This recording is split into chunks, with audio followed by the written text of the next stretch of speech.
पिछले वीडियो में हमने देखा कि माता का चित्रण एक नवयुवती के रूप में क्यों किया जाता है। इस वीडियो में हम ये जानेंगे कि गायत्री माता को हंस पर बैठा हुआ क्यों दिखाया गया है।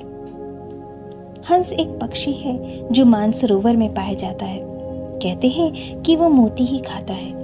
उसके मुख में ये गुण होता है कि वो जल मिश्रित दूध में से दूध पी लेता है और पानी छोड़ देता है।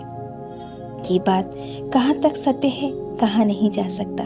संतों में ये गुण होता है कि संसार में रहते हुए अच्छी वस्तुओं को ही ग्रहण करते हैं और बुरी वस्तुओं का त्याग कर देते हैं।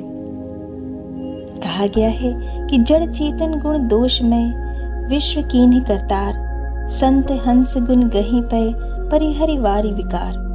अर्थात विधाता ने जड़ चेतन विश्व को गुण दोष में रचा है, किंतु संत रूपी हंस दोष रूपी जल को छोड़कर गुण रूपी दूध को ग्रहण करते हैं। संत को हंस की उपमा देने का भाव यही है कि जैसे दूध में जल मिला हो तो पहचानने वाले बता देंगे कि इसमें कितना जल है और कितना दूध।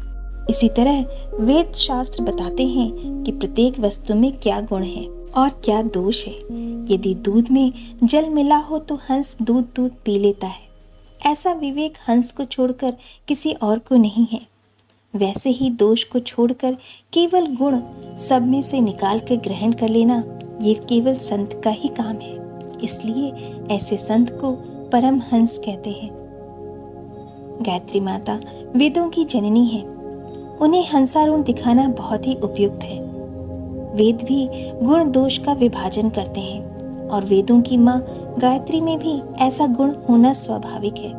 और हंसारूढ़ दिखाकर ये शिक्षा दी गई है कि गायत्री उपासक को भी निर्झर विवेकवान होना चाहिए, साधक को भी हंसारूढ़ होना चाहिए और संत के गुणों को धारण करना चाहिए।